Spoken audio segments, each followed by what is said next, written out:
Show me your glory. 여러분, 이 로마서 12장 1절로 3절 말씀이 참 중요한 말씀인데요. 지금 12장 1절이 얘기하죠. 너희를 권하는데 뭐라고 권해요? 너희 몸을 하나님이 기뻐하시는 거룩한 산제사로 드리라.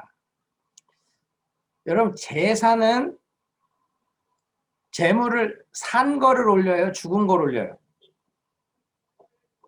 죽은 걸 올리죠. 예? 다 각을 떠서 올리는 거예요. 근데 지금 여기서는 뭐라고 얘기해요? 산제사로 드리래. 산제사. 살아있는 제사. 살아있는 제사. 제물을 산 채로 드리는 것. 이게 뭐예요? 삶으로 드리는 예배죠. 삶으로 드리는 예배가 영적 예배라는 거예요. 내가 영으로 살아있고 육으로 살아있고 그것이 삶으로 하나님을 기쁘시게 하는 예배자의 삶. 그게 우리가 하나님 앞에 드려야 하는 영적 예배라는 거예요. 여러분, 우리가 경건의 훈련을 하는 이유가 바로 여기 있습니다. 우리는 산제사로 드려질 수가 없는 존재들이거든. 왜냐하면 우리의 성향이 어때요? 우리의 마음의 흐름은 항상 죄를 향하여, 악을 향하여 흘러가는 경향이 있잖아요. 가만히 둬도 죄 짓는 쪽으로 간다고. 가만히 둬도 하나님 앞에 악을 행하는 쪽으로 간단 말이죠. 그런데 지금 하나님이 우리에게 원하시는 건 산제사로 반응하는 예배예요. 그렇게 드리는 영적 예배가 뭐냐면 이 세대를 본받지 말고 오직 마음을 새롭게 함으로 변화를 받아 하나님의 선하시고 기뻐하시고 온전하신 뜻이 무엇인지 분별하는 데서 시작하는 겁니다. 우리는 이 세대를 본받아 살아가게끔 되어 있어요. 이 세대에서 구분돼서 살아가기가 어려워요. 그런 우리가 세대를 본받지 않으려면 죄를 향하여, 세상을 향하여 가는 우리의 성향을 하나님께로, 말씀으로, 선을 향하여, 의를 향하여 옮겨가기 위해서 우리는 경건 훈련을 하는 거고요.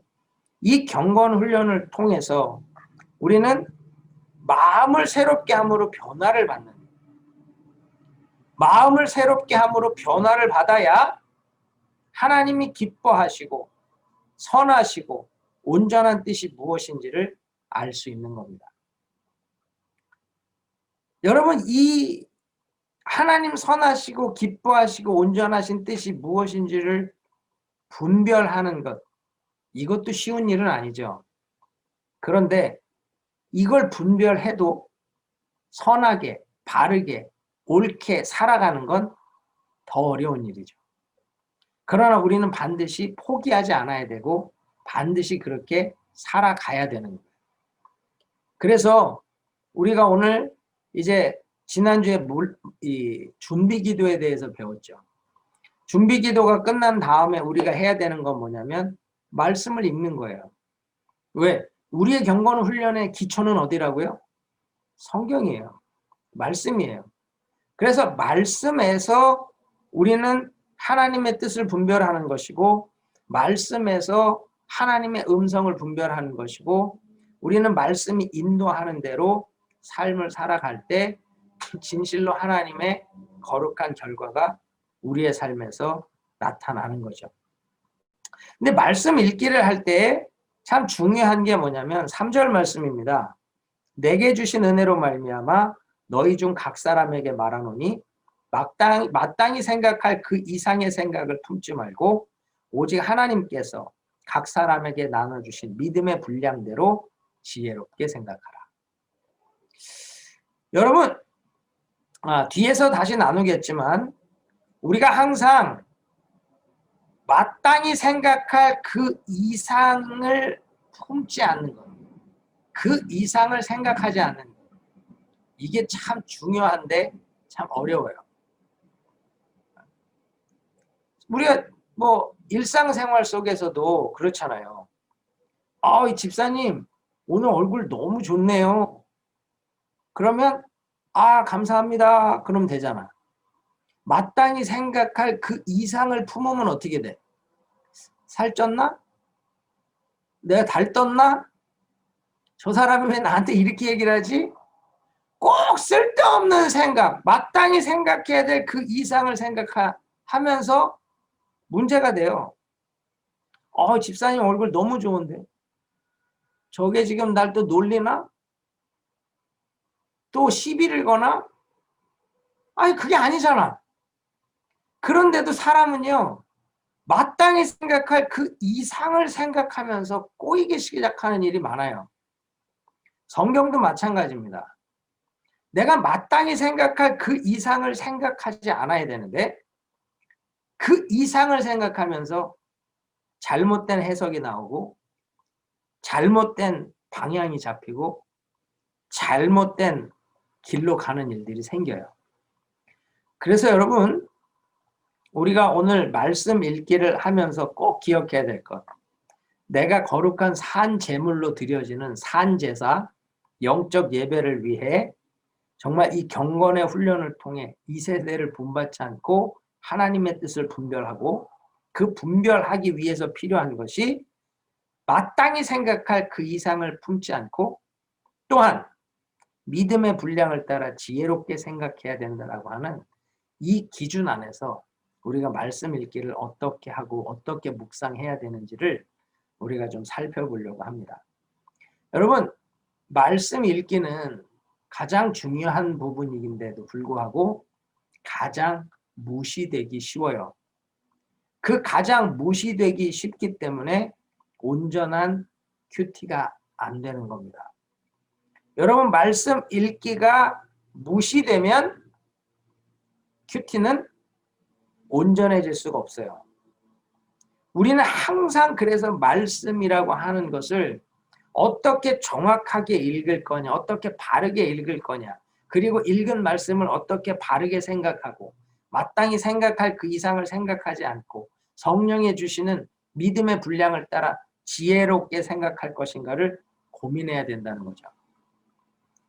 그래서 여러분 오늘 이 말씀 읽기를 잘 하기 위한 가이드라인을 제가 좀 전해드리려고 그래요. 여러분 성경을 그냥 통독을 하는 거는 쭉 읽어가면 돼요. 그러나 묵상을 위해서 성경을 읽는다면 반드시 다르게 읽으셔야 돼요. 다르게. 그 첫 번째가 뭐냐면 말씀을 읽는다는 건 어쩌면 읽는 것이 아니라 듣는 겁니다. 이해가 되세요? 말씀을 내가 읽는 게 아니라 하나님이 읽어주시는 말씀으로 들으라는 거예요. 오늘도 이것이 너희가 드릴 영적 예배니라. 읽는 게 아니라 하나님이 나에게 너 거룩한 산제사로 드려져야 돼. 그게 내가 너에게 원하는 영적 예배야. 이렇게 하나님이 하시는 말씀으로 들으라는 거예요. 이걸 내가 눈으로 보고 읽는다고 생각하면요. 하나님의 말씀에 민감하게 반응할 수가 없어요. 그런데 하나님이 하시는 말씀으로 내가 읽는 것이 아니라 듣는다면 훅 놀램으로 반응할 수도 있고 훅 아주 예민하게 민감함으로 반응할 수 있겠죠. 여러분이 지금 성경을 읽었어요. 야, 이게 내가 기뻐하는 거룩한 산제사야. 이게 내가 너에게 원하는 영적 예배야. 그렇게 하나님의 말씀으로 들을 수 있다면 아멘. 내가 이제 육으로는 살아있지만 영으로는 죽은 재물이 돼서 하나님 앞에 영적으로 예배드리는 자가 되기를 원합니다. 그렇게 살겠습니다. 반응이 나오겠죠. 그래서 말씀을 읽을 때는 항상 읽는 게 아니라 듣는 거다. 내가 써 있는 글자를 읽는 게 아니라 살아계신 하나님의 말씀을 듣는 거다. 그 마음 갖고 읽으시기를 바랍니다. 두 번째는요.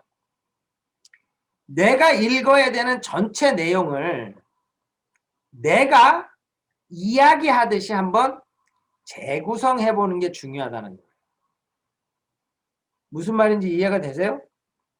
제가 오늘 읽은 본문 가지고 얘기를 할게요. 자, 문자대로 읽어요. 그러므로 형제들아 내가 하나님의 모든 자비하심으로 너희를 권하노니 너희 몸을 하나님이 기뻐하시는 거룩한 산제사로 드리라. 이는 너희의 드릴 영적 예배니라. 자, 이건 그냥 성경에 있는 걸 읽었어요. 근데 이걸 한번 재구성해 볼게요. 영식아, 내가 있잖아. 하나님의 모든 자비하심으로 그의 긍휼로 말미암아 너를 권면하고 싶다. 너 이거 꼭 들어야 돼. 너 지금 너의 몸을 하나님 기뻐하시는 거룩한 산제사로 드려야 돼. 그게 하나님 너에게 원하는 거야. 그리고 이것이 영식이 네가 드릴 영적 예배야. 이렇게 구성을 해서 읽어보라는 거예요. 이렇게 내가 누군가에게 이 말을 전달하듯이. 뭐 예를 들면 곽전도사님, 내가 지금 하나님의 자비하심으로 권면해요. 글로리교회 성도들, 은혜교회 성도들, 여러분의 몸을 하나님 기뻐하시는 거룩한 산제사로 드리셔야 됩니다. 산제사로 드리셔야 돼. 이게 하나님이 원하시는, 여러분이 드려야 하는 영적 예배입니다. 이렇게 읽으면 내용이 더 분명해지죠. 그러니까 읽기에서 본문의 내용을 정확하게 깨닫고 정확하게 이해하고 정확하게 느껴야 묵상이 된단 말이에요. 묵상이. 이게 안 되니까 무슨 말인지도 모르는데 묵상이 되겠어요?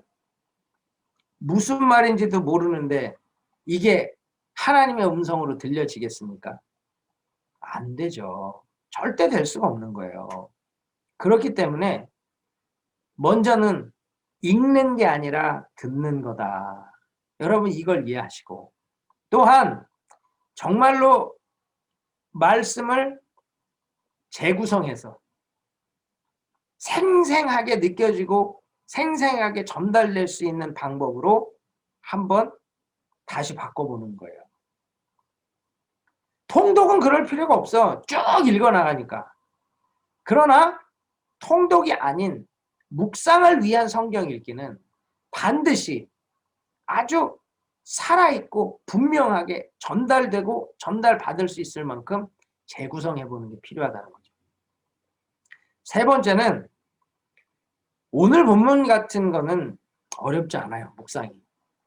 근데 이 쉬운 본문은 그렇지만 읽기 힘든 본문이 있죠. 예를 들어서 뭐 창세기 5장 누가 누구를 낳고 죽었고 누가 누구를 낳고 죽었고 누가 누구를 낳고 죽었고 낳고 죽었더라. 힘들어요. 마태복음 1장 누가 누구를 낳고 누가 누구를 낳고 누가 누구를 낳고. 근데 여러분 그럴수록 자세히 읽어보면 아주 놀라운 은혜를 발견하게 돼요. 그게 뭐냐면요.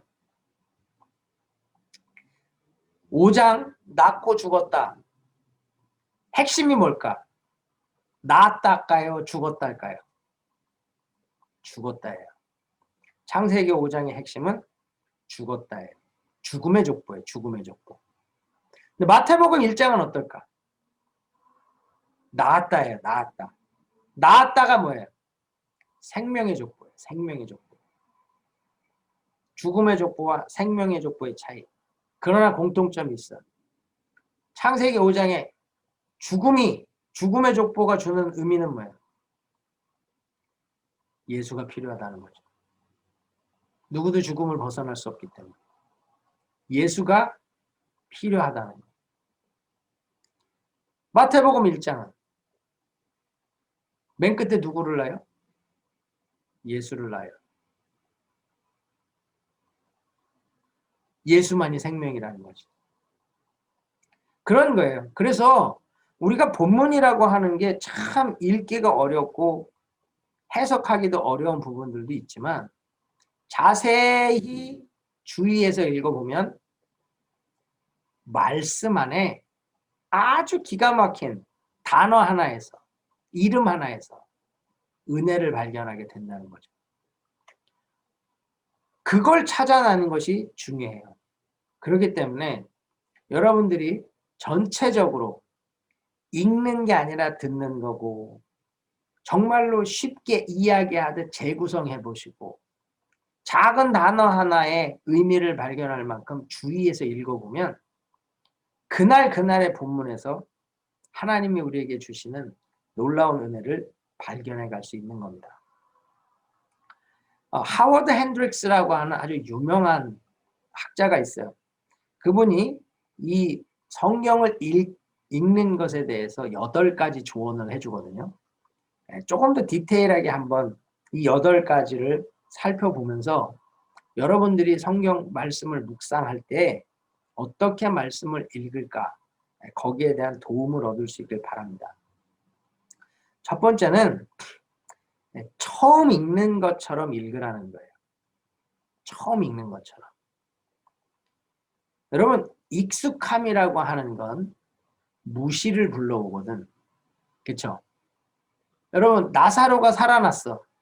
다 아는 얘기야. 뭐 여러 번 설교도 들었고 여러 번 이야기도 들었고 그러다 보면 어때요? 본문을 집중해서 주의 깊게 안 읽어요. 그러다 보면 정말 중요한 걸 놓칠 때가 있거든요.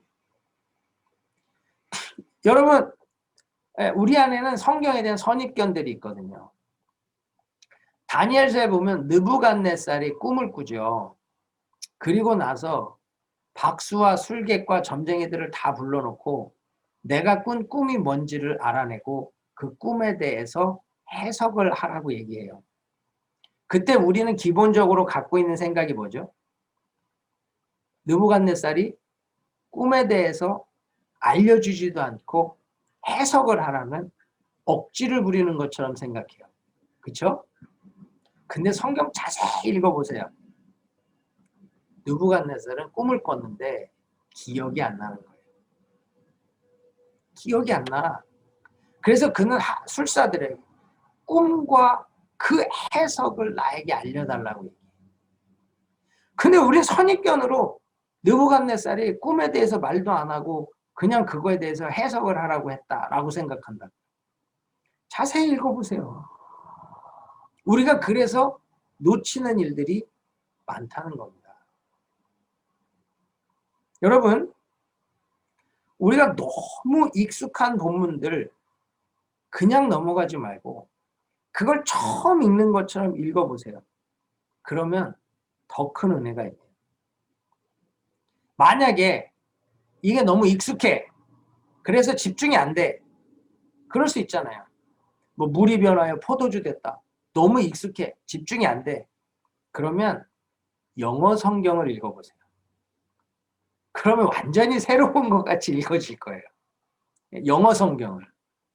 그 영어 성경을 읽어서라도 집중해서 자세히 읽을 수 있으면 그게 은혜고 복입니다. 두 번째는 연애 편지를 읽듯이 읽어보세요. 이분이 이게 옛날 분이니까 지금 같은 디지털 시대에 뭐 톡을 보내거나 뭐 이런 시대가 아니니까 이제 연애 편지, 러브레터라고 얘기를 하는데요. 사실 성경은 하나님의 러브레터잖아요. 우리를 향한 하나님의 사랑의 편지잖아요. 그런데 우리는 그 사랑의 편지를 너무 건성건성 읽어. 그러나 이거를 내가 설레임을 가지고 읽어보세요. 내가 너를 지명하여 불렀나니 너는 내 것이라. 이러니까 이게 너무 거룩하고 막 이게 느낌이 안 와. 근데 너 내 거야. 그럼 느낌이 다르죠. 너 내 거라니까? 사랑의 편지로 사랑하는 자가 사랑하는 여인에게 너 내 거야 라고 얘기한다라고 하면 완전 느낌이 달라지잖아요. 그래서 성경을 읽을 때 항상 다른 느낌을 만들어낼 수 있어야 이게 정말로 내 안에 확 은혜로 다가오는 겁니다. 이게 너무너무 중요한 거예요. 이게. 여러분, 그래서 성경을 읽을 때 사실 설레임이 있으셔야 됩니다. 나의 사랑하는 자가 나에게 뭐라 말씀하시나를 듣는 설레임. 그게 말씀을 정말 빠져들어가면서 읽을 수 있게 만들어주는 거죠.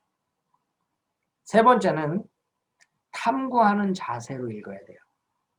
탐구하는 자세. 그래서 이분들이 성경을 읽을 때마다 생각이라는 모자를 쓰라고. 그건 뭐예요? 좀 생각하면서 읽으라는. 아무 생각 없이 읽어.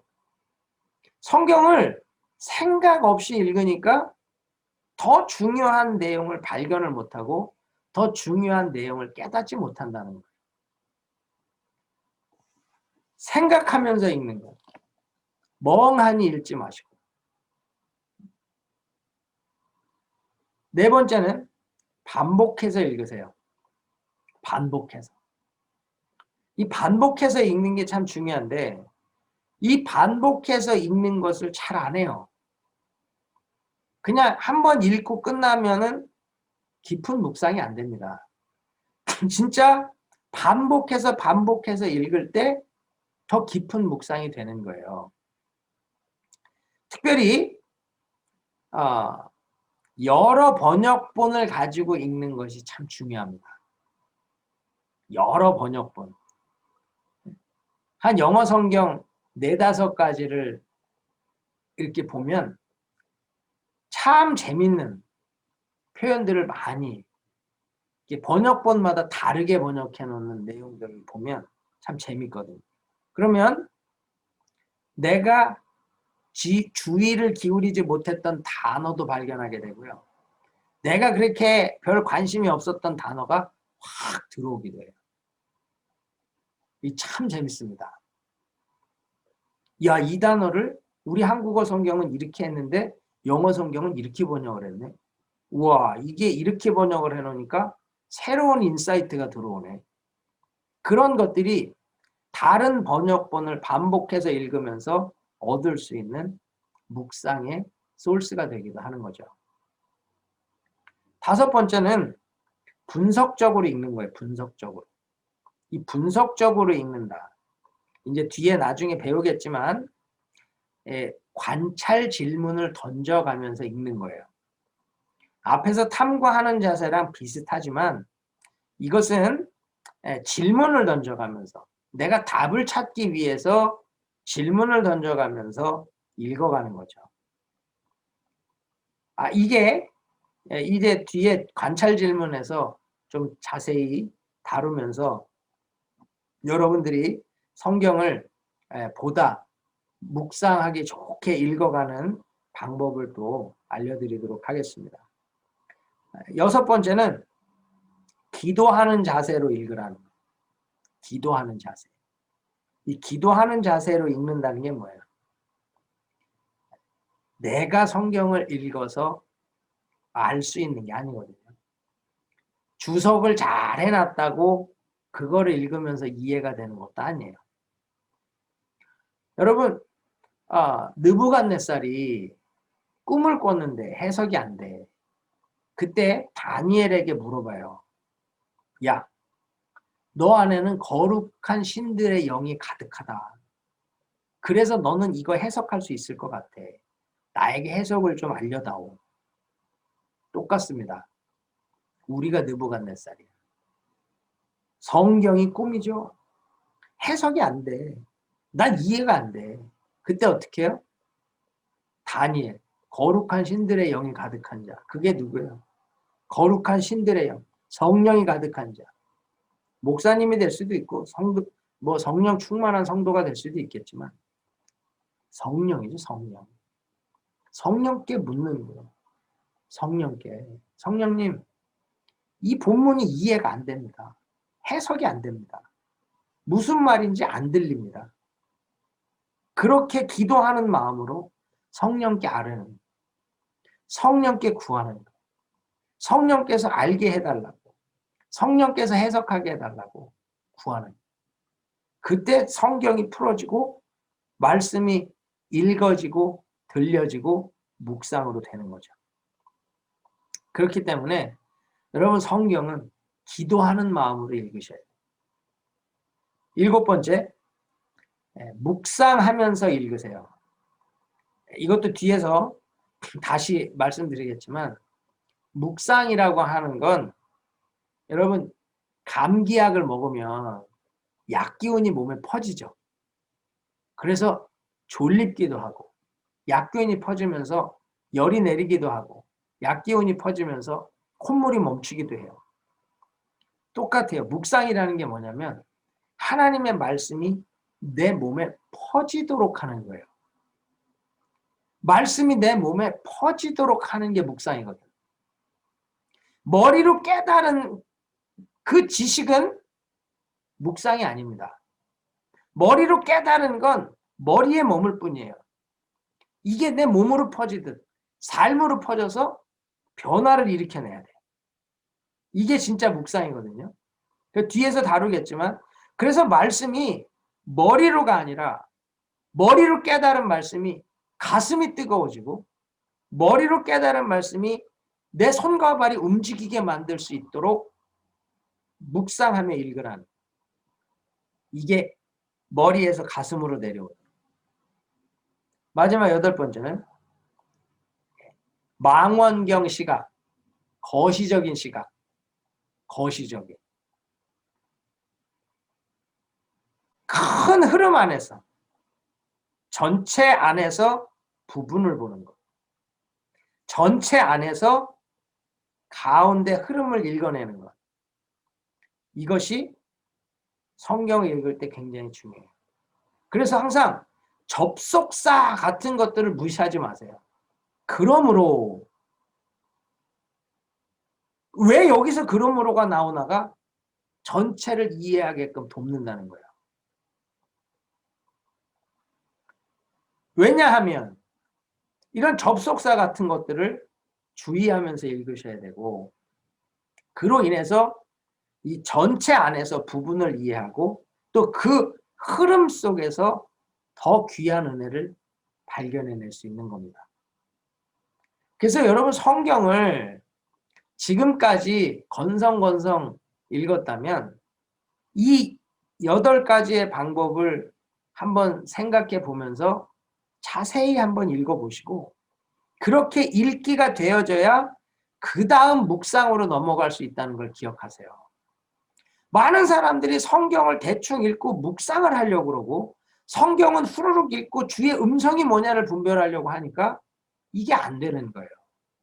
그러나 하나님의 말씀은 집중해서 그분이 나에게 하시는 말씀으로 들으면서 이것을 정말 이해가 안 되면 반복해가면서, 이해가 안 되면 성령께 물어가면서, 이해가 안 되면 질문을 던져가면서 정말로 하나님의 그 은혜를 구하면서 읽을 때 다음 묵상으로 넘어갈 수 있는 겁니다.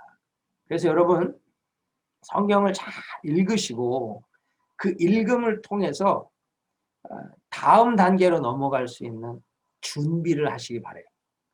성경을 어디를 읽을 거냐, 이것도 참 중요하죠. 내가 정해서 아무데나 읽으면 묵상이 아니겠죠.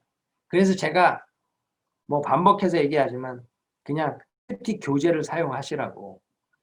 그게 나하고 어떤 이 연결이 됩니까? 연결돼요. 왜 연결이 되죠? 하나님이 그 모든 것을 객관을 통해 우리의 주관적 삶으로 들어오시는 것이 그게 하나님의 은혜니까.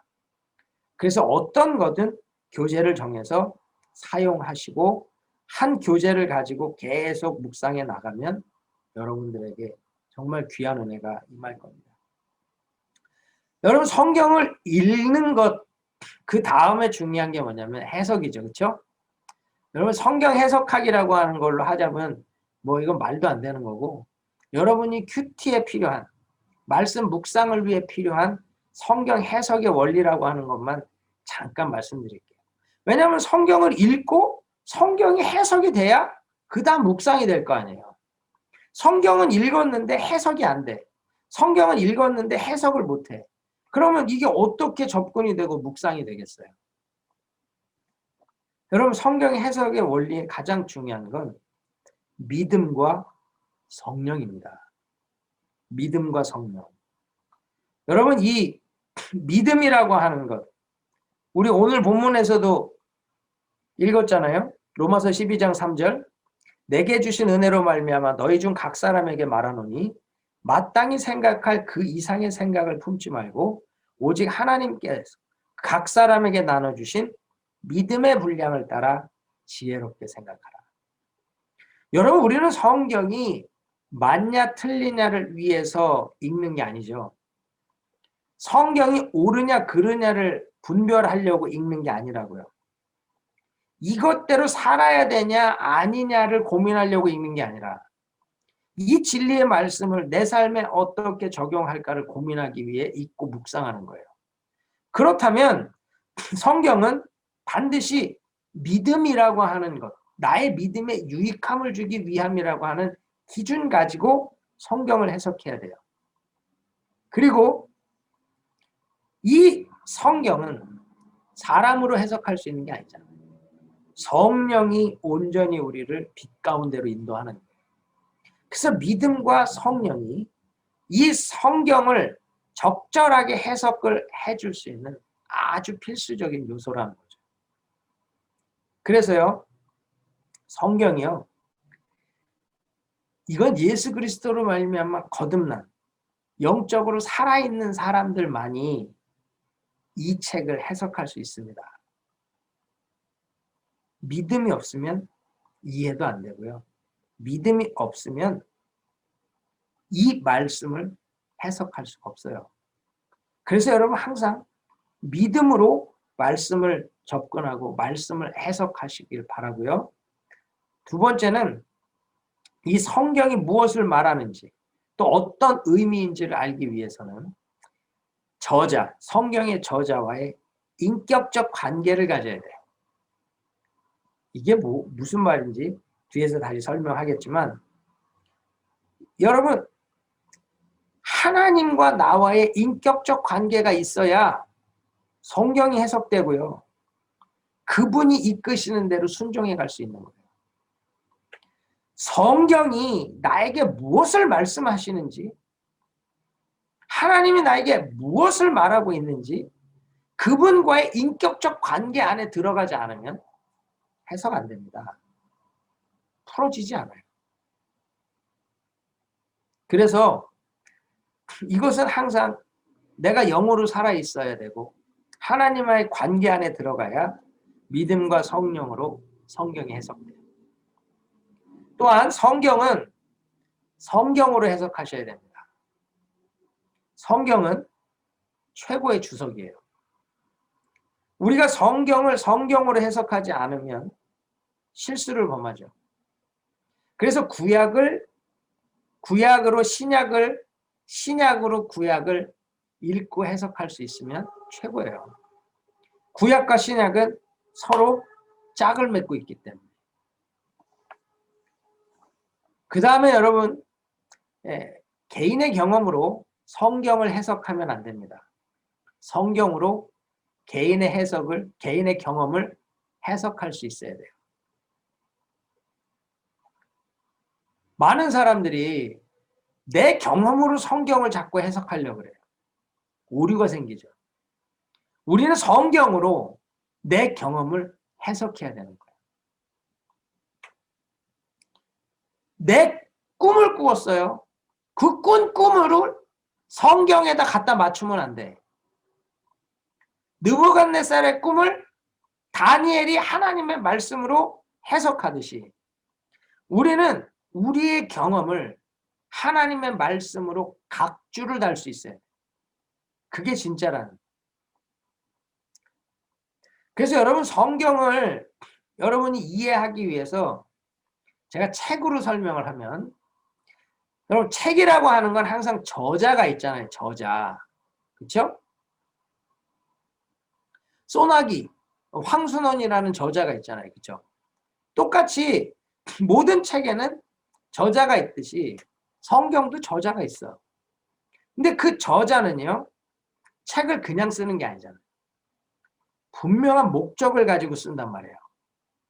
그러니까 저자와의 인격적 관계 안에 들어간다는 건 그 저자가 무슨 목적을 가지고 이거를 썼는지를 알 수 있다는 거예요. 그 사람이 무슨 목적을 갖고 책을 썼는지를 안다면 책의 내용이 쉽겠죠. 근데 저자가 책을 쓸 때는 목적이 있지만 그 목적을 풀어가는 건 분명한 시대 배경 안에서 글을 쓸 겁니다. 시대 배경. 이 시대 배경이라는 게 뭐예요? 그 책이 쓰여지는 시대의 사람들이 알아들을 수 있는 말, 알아들을 수 있는 표현으로 쓴다는 거예요. 그러면 그 사람들이 쉽게 이해할 수 있겠죠. 여러분, 그래서 우리가 요한계시록 같은 경우를 되게 어려워한단 말이에요. 신비로운 책, 절대로 쉽게 풀으면 안 되는 책, 이런 우리 안에 선입견이 있어요. 그런데 이것도 쉽게 보면 요한이라는 저자가 시대 배경 안에서 썼다는 거예요. 그 시대 사람들이 알아들을 수 있는 말과 표현으로 썼을 거라는 거죠. 우리가 이해 안 되는 그 부분들이 요한계시록의 1차 독자인 초대교회 성도들은 알아들을 수 있었던 말이라는 거예요. 그렇다면 우리는 그 사람이 알아들을 수 있는 말과 표현에 대한 이해를 가지면 쉽게 알 수 있겠죠. 그런데 한번 생각해 보세요. 계시록에 보면 뒤에 재앙이 나오죠. 재앙이 나오면서 하나님의 재앙이 쏟아지니까 세상의 3분의 1이 죽는데 3분의 1이 죽어. 어떻게 하면 3분의 1이 죽을 수 있을까요? 우리는 예상할 수 있어요. 뭐? 핵폭탄. 핵폭탄이 터지면 세상의 3분의 1이 죽을 거예요. 그렇죠? 우리가 살아가는 시대에서는 3분의 1이 죽을 수 있는 건 핵폭탄이면 죽을 수 있어. 그런데 요한의 시대에 핵폭탄이라고 하는 걸 이해할 수 있을까요? 절대 이해할 수 없겠죠. 그가 볼지도 못했고 알지도 못하는 수준의 무기예요. 그러니까 그는 그것을 그가 표현할 수 있는 말과 글로 썼겠죠. 어렵나? 내가 여러분들의 반응을 볼 수가 없었고 제가 지금 설명이 되게 난해한데 더 쉽게 얘기하면 그거예요. 지금 우리가 제가 글을 쓰는데 문자가 왔습니다. 문자가 왔습니다. 그러면 우리는 문자가 왔다는 말을 쉽게 이해할 수 있죠. 그렇죠? 그러나 1970년대, 80년대, 90년대에 살다가 돌아가셨어. 20년 전에 돌아가신 분들에게 있어서 카톡 알아요? 몰라요. 그러나 지금은 그렇게 쓰면 다 알아요. 근데 보세요. 하워드 핸드릭스가 쓴 책의 연애편지. 여기 연애편지 받아보신 분들은 옛날 사람이야. 그쵸? 옛날 사람. 요즘도 연애편지 쓰나? 요즘 손편지라 그러잖아. 손편지. 우리 때는 편지 그럼 당연히 손편지지. 지금은 손편지냐 이메일이냐. 시대에 사용되는 언어가 있다는 거예요.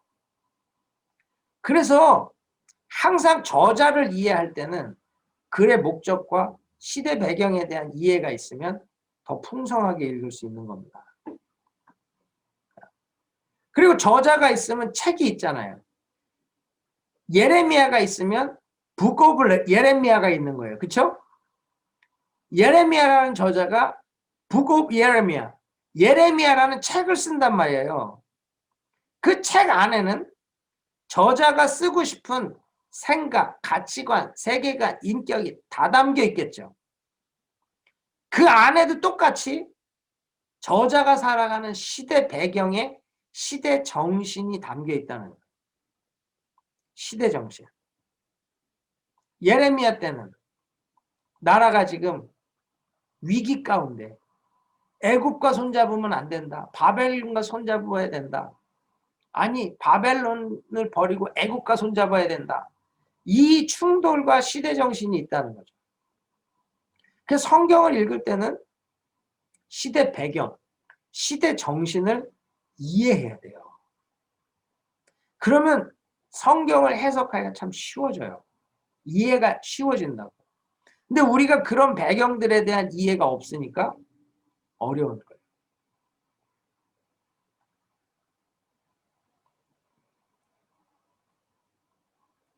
이게 저자와 책, 저자가 아무리 많은 책을 써도 독자가 없으면 의미가 있습니까? 없습니까?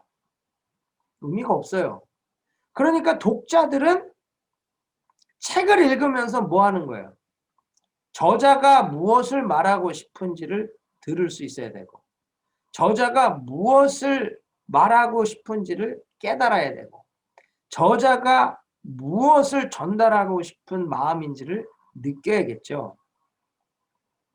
그걸 제대로 파악을 못하면 오류가 생기는 거예요. 그래서요, 여러분, 성경이라고 하는 것을 지금 뭐라 그러는지 한번 볼까요? 디모데 후서 3장 15절. 자, 지금 디모데 후서에 보면 16절에 뭐라 그래요? 모든 성경은 하나님의 감동으로 된 거래요. 하나님의 감동으로. 교훈과 책망과 바르게 함과 의로 교육하기에 유익하대요. 이는 하나님의 사람으로 온전케 하며 모든 선한 일을 행하기에 온전케 하려 합니다. 그런데 15절에 보면 이렇게 얘기를 합니다. 성경을 네가 어려서부터 알았는데 성경은 어떤 거냐? 너로 하여금 그리스도 예수 안에 있는 믿음으로 말미암아 구원에 이르는 지혜가 있게 하느니라. 자, 그렇다면 이 성경의 저자가 가지고 있는 목적은 뭐예요? 구원에 이르게 하는 거. 그렇죠? 구원에 이르게 하는 거. 구원에 이르게 하는 거. 이것이 성경을 쓴 저자의 목적이에요. 구원을 받게 하는 거. 그래서 그가 책을 썼어요. 성경이라는 책을 썼어. 그럼 이 책의 목적은 뭐예요? 교훈과 책망과 바르게 함과 의로 교육하기에 유익한 것. 성경이 말하고자 하는 건 뭐냐? 너희를 교훈하고 책망하고 바르게 하고 의로 교육하기 위해 쓴 거야. 그러니까 독자들이 추구해야 될 목적은 뭐예요? 독자들이 이 성경을 읽으면서 자기가 얻어야 되는 유익, 그건 뭐예요? 하나님의 사람으로 온전케 하며 모든 선한 일을 행하기에 온전케 하려 함이라. 무슨 말이에요? 하나님의 사람으로 인격적으로 하나님의 선한 일을 행하는 것, 은사적으로 온전하게 되는 것, 이걸 위해 성경을 읽으라는 거예요. 이해가 되십니까? 그래서 우리가 성경을 해석할 때는 본문이 무엇인지 정확하게 이해가 되지 않고 본문이 어렵고 힘들어도 분명히 그 안에서 우리를 향해 구원의 메시지가 있고, 이 구원이라는 건 천국 가는 구원만이 아니죠. 이 구원이라는 건 뭐예요? 전인적 구원이에요. 전인적 구원. 전인격적 구원에 이 구원은 뭐예요? 과거의 구원, 현재의 구원, 미래의 구원. 과거에 내 죄를 사하셔서 천국 가게 하시고, 현재 내 삶에서 거룩을 이루어가며 현재 내 삶의 문제들 속에 어려움 속에서 나를 건져내시고, 미래의 구원, 앞으로도 다가올 나의 삶에서 거룩을 이루어가며 앞으로도 닥쳐올 여러 문제들 가운데 나를 건져내신 하나님, 그 구원을 이루어가기 위해 나는 말씀을 보고 있는 거예요.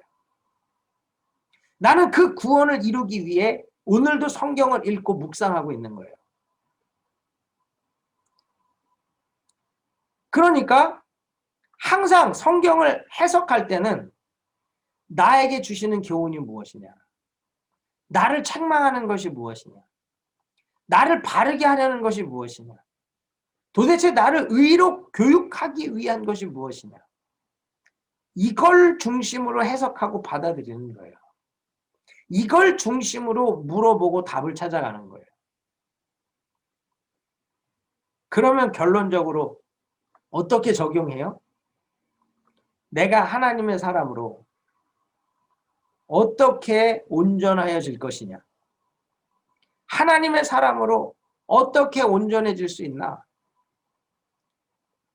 어떻게 교훈을 받아들이고, 어떻게 책망을 받아들이고, 어떻게 바르게 함을 받아들이고, 어떻게 의로 교육함을 받아들이고, 어떻게 내가 하나님 앞에 내 모나고 부족하고 연약한 인격을 다루어내면서 하나님의 선한 일을 행할 수 있는가, 사명을 감당할 수 있는가, 열방을 치유하고 회복하는 거룩한 하나님의 일꾼이 될 수 있는가, 이것을 고민하는 것, 이게 우리가 추구하고 이루어야 될 유익이라는 거죠. 이것을 위해서 여러분 항상 성경을 볼 때는 도대체 이 본문에 이 저자가 무슨 목적으로 이 글을 썼나? 도대체 이건 어떤 배경 안에서 쓰여졌나? 이 안에서 말하고 싶은 가치관, 세계관, 저자의 뜻이 무엇이냐? 어떤 시대 정신 안에서 나에게 이 말을 하고 있나? 이 시대의 정치, 경제, 사회, 문화적 배경 안에서 내가 어떻게 더 정확하게 이해할 수 있나? 내가 지금 추구해야 될 것은 무엇인가? 이걸 고민하면서 읽으면 묵상이 깊어질 수 있는 거예요. 제가 여러분들에게 성경 읽기에 대해서 설명을 드렸는데 아마 성경 읽기에 대해서 이런 식으로 이야기를 들어본 적도 없으실 것이고 이런 식으로 설명을 들어본 적도 없으실 거예요. 그만큼 우리는 성경을 읽는다는 것이 굉장히 가벼웠을 겁니다. 그냥 늘 읽는 거니까. 그런데 통독은 그렇게 읽어도 돼요. 쭉 읽어나가는 것. 창세기 1장, 2장, 3장, 4장 쭉 읽어나가는 건 계속 그렇게 읽어나가세요. 그러나 내가 오늘 나에게 주시는 하나님의 음성을 듣고 나에게 주시는 하나님의 뜻을 분별하고 나에게 주시는 하나님의 은혜를 붙들고 살아가려면 우리는 절대 가볍게 읽어서는 안 돼요. 반드시 저자가 무슨 목적을 가지고 무슨 말씀을 하시고 이 본문 안에는 도대체 저자의 어떤 뜻이 담겨 있고 어떤 말이 담겨 있나, 그리고 이것을 읽는 독자인 나는 도대체 무엇을 추구하며 무엇을 이루어 가야 되는지를 깊이 고민하면서 읽으셔야 된다는. 그러면 성경 읽기가 달라지고요. 여러분이 말씀을 묵상하는 레벨이 달라질 거예요. 저는 그걸 원하는 겁니다. 어쩌면 이게 굉장히 어려운 분들도 있을 거예요. 아, 성경 읽지도 못하는데. 죄송합니다. 하루에 성경 3장도 못 읽는 분들에게 깊이 읽어라, 주의 깊게 읽어라, 깊이 읽어라, 질문하며 읽어라, 기도하며 읽어라. 어려울 수 있어요. 그런데 여러분, 진짜 진지하게 말씀을 내가 대하잖아요. 내 삶이 달라져요. 그 말씀이 내 삶을 해석해 주고요. 이 말씀이 내 삶을 변화시켜봐요. 마치 약기운이 퍼져서 내 병이 고쳐지듯이 하나님의 말씀이 내 몸에 쫙 퍼지면 병도 낫고요. 문제도 해결되고요. 인격도 달라지고요. 무능했던 나에게 능력이 임하고요. 은사 없던 나에게 은사가 나타나는 놀라운 일이 경험이 되는 거예요. 문제는 기독교는 말씀의 종교고 기독교는 말씀이 능력이라고 하면서 말씀을 무시해. 말씀을 가벼이 여겨. 말씀을 깊이 보지 않아요. 그래서 우리는 너무나 많은 것을 놓치고 있다는 거예요. 저는 여러분들이 이 귀한 말씀을 놓치며 살지 않기를 바랍니다. 정말 이 말씀 안에서 영광스러운 가치들을 붙들고 살 수 있기를 바랍니다. 우린 절대 그걸 놓치면 안 돼요. 그러면 이제 큐티로 떠나는 여행을 할 수 있어요. 깊은 준비 기도와 성령이 나의 주도권을 쥐고 말씀을 깊이 읽고 해석하면요.